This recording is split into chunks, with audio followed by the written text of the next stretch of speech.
So I gave this book a 2 out of 5 stars, and that was me being generous. And when it happened, I was like, hey guys, and welcome to my channel. So for today's video, as you can already tell by the title, we're going to be doing a February wrap-up. February was definitely an interesting month. The book boyfriends weren't book boyfriending, for lack of a better word. You know, they just weren't giving what they are usually supposed to give. You know, like when you're reading a book, you're supposed to be in this fantasy world where this man is it and he is everything that you have dreamed of. Not this month. There was this one book that I could not wait to read, and then it puts me in a reading slump. I was hurt. I was genuinely hurt. Yeah. But it's okay. We move. So I only read 2 books for this month, and honestly it's 2 more books than I expected to read, because the first one took me out of the game. I was in a reading slump. It took a lot of effort to pick up another book, but I had to.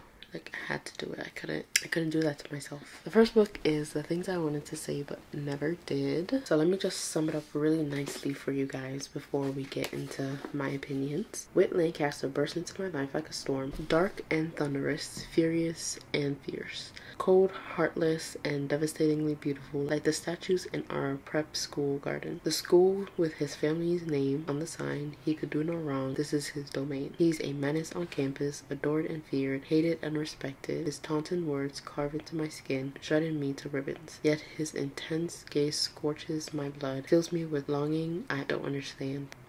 I don't understand either. When he comes to my rescue one night, he ends up broken, bleeding. My instincts scream to leave him and let him suffer, but I can't. I sneak him into my room, clean him up, fall for his lies, let him possess every single part of me until I'm the one left a gasping, broken mess. Then he leaves me alone in the dead of the night, taking my journal with him. Now he knows all my secrets, my hates, my truths, and he promises to use my words against me. I'll be ruined if my darkest secrets get out. That's when I strike a bargain with the devil. I'll let Whit Lancaster rule me behind closed doors instead. So I gave this book a 2 out of 5 stars, and that was me being generous. That should tell you all you need to know, though. The guy was a bully, and the female character was just way too submissive. That's why when I was reading that, I was like, girl, please. I don't mind a submissive character, but there are certain times when you just have to, like, put your foot down. Y'all be weak in the knees. Stand up! Stand up! Ain't no nigga finna treat me like no yellow Laffy Taffy. To be honest, the ending saved it for me, and I think that's why I gave it a 2 out of 5 stars, because typically that would probably be like a 1 star. It just didn't give what I thought it was going to. There's a difference between a guy being dominant and just being a bully, and he was just a bully, and I don't think that's cute. And then she was like back and forth, like, oh my god, he's such a bully, I hate him, but oh my god, I love him. Kill me, please. That's really all I have to say about that book. So next we have The Temporary Wife. It was a recommendation on my Kindle Unlimited here, and I saw it, I read the blurb, and I don't know, I thought it would be cute. I thought I would like it. In a sense, I did. Alright, let me read the blurb. When Luca Windsor's secretary suddenly quits her job shortly after his family forces him into an unwanted engagement, he sets out to solve both problems by secretly marrying his secretary, Valentina. The rules are simple. Don't fall in love, keep their marriage a secret at work, and share a bed at night. It was meant to be a straightforward and mutually beneficial deal, but with each day that passes, it becomes clearer to Luca that the one thing Valentina wants is the only thing he can ever do, letting her go. This is like a marriage of convenience trope. It had its moments. I wouldn't say it was a horrible book. I gave it a 3 out of 5 stars, and here's why. The nature of the relationship and how he went from showing no interest at all to all of a sudden being wildly and madly in love with her was wild for me. It was a bit much, and I know that books technically aren't really supposed to be realistic, but I should feel like I could be in that situation, you know what I'm saying? So she was his secretary. I guess the grandmother hired her to be his secretary, and there's a whole reason, a whole storyline behind why she did that. So if you want to know why, then you can go ahead and read the book. Everybody in the Windsor bloodline, 3 or 4 boys and then 1 sister, they all have to be married, and then there's like a set of rules to their marriage. So typically the marriages are arranged and there's like rules behind it, and he didn't want that, so he decided to marry the secretary, and blah blah. Whenever she was first hired, he didn't really like her at all. The way that it was written, it almost seemed as if he was just being a jerk, but apparently that was him liking her and I guess not realizing his feelings. I've read books before where like the male character liked the person, and in their inner thought, their dialogue, their point of view of the book, you can tell that they like the person. You know what I'm saying? I didn't get that from this book. So yeah, that's really all I have to say about that one. If you like Marriage of Convenience, workplace romance, he is like a billionaire, so billionaire romance. There's other books with his brothers and their situation as well. So it's like a whole series, but this book is a standalone. You don't have to read the whole series. So that's what I thought about that. Let's move on to the next one. So the last book that I read was Twisted Lies by Anna Huang. I mainly just read this one just so that I can read the entire series and move on to the next one. And I know the next series that she has, there was a character in this book that was introduced in this book that is the main character in the next series, and I wanted to see like the nature of the relationship and how it ties into this next book. So I went ahead and just read it, you know, trying to be a completist, if that's a word. The plots in all of her books are always so wild. I really don't know where she gets these plots from, but they are just like always out of left field. You never really expect them. It's just like bam. So let me go ahead and read the Amazon blurb for this book. So the final book in a Twisted series from BookTok sensation Anna Huang, featuring fan favorites Christian and Stella. That's why I feel like her books are kind of mediocre to me, and I feel like it's just hyped up because it's off of TikTok. But charming, deadly, and smart enough to hide it, Christian Harper is a monster dressed in the perfectly tailored suits of a gentleman. He has little use of morals and even less use for love, but he can't deny the strange pull he feels towards a woman living just one floor below him. She's the object of his darkest desires, the only puzzle he can't solve, and when the opportunity to get closer to her arises, he breaks his own rules to offer her a deal she can't refuse. Every monster has a weakness. She's his obsession, his addiction, his only expectation.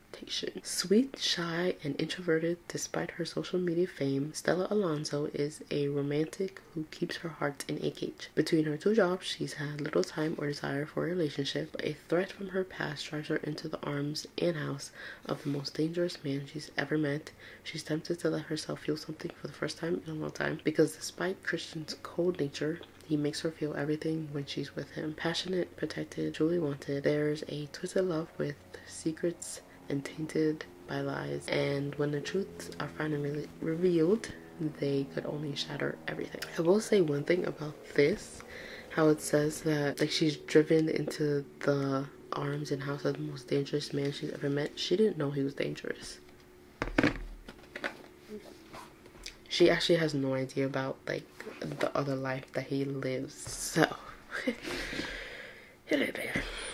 So I gave this book a 3 out of 5 stars. I don't know if I said that before, but we're gonna say it again.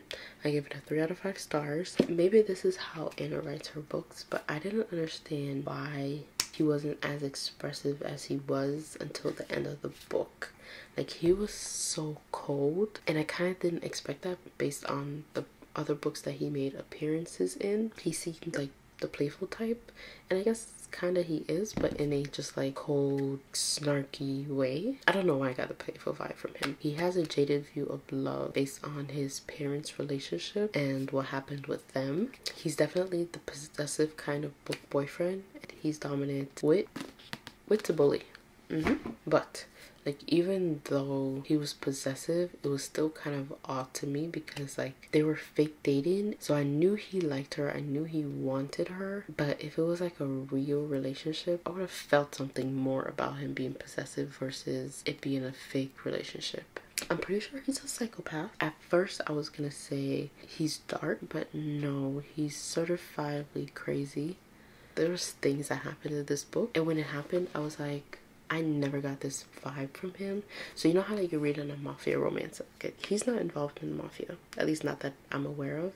And it's very rare that you see regular businessmen or regular billionaires in books that are out here doing the dark stuff that he did in this book. Can you imagine if Stella knew about the things that he was doing, I don't think that they would be together. Like, that's the thing.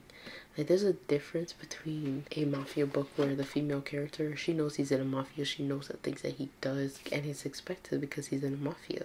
But this guy is not in a mafia. He's just a regular schmegular businessman, and he's out here doing these things that mafia people are doing. There were some cute moments in that book, I will say, but overall 3 out of 5. So for March, I was actually going to pick out books. Like, I had 2 more books that I wanted to read that I was supposed to read this month, but I never got to them, and I was just gonna pick out like 2 more books that I could add to the list. But I decided, why not let Kindle Unlimited decide what books I'm going to read. So basically what that means is I have the version with the advertising, so books will randomly pop up on the screen when it's locked. Whenever I feel like reading a book, I'll look on a screen, see what it is, go ahead and download the book and then read it. And I'm not gonna like force myself to read these books per se. Like, if I'm reading it and I like it, I'll keep reading it. If I'm reading it and I'm just not getting into it and I feel like I have to force myself to read it, I'm gonna DNF it. And then at the end of the month, I'll do a wrap up and I'll tell you guys what I read and how my ratings and whether or not I finished it, etc. And I feel like that should be an interesting month because I'm the type of person where I like to look at the blurb before I read a book to see if I'm going to enjoy it, or if I even want to read it. But we're not going to do that here. We're just going to go through it and see what happens, essentially. So if you made it this far, thank you so much for watching. Let me know down below if you read any of these books and your thoughts. Do you think I'm just being picky? Or if you like this video, I would greatly appreciate it if you would subscribe. It just lets me know that you like the content and you want to see more of it. If you don't want to subscribe, that's totally fine. You can hit the like button as well. That helps me out just as much to let me know that you like the content. So I'll be linking a playlist of all my other book videos for you guys to watch and enjoy. Peace out, and I'll see you guys in the next one.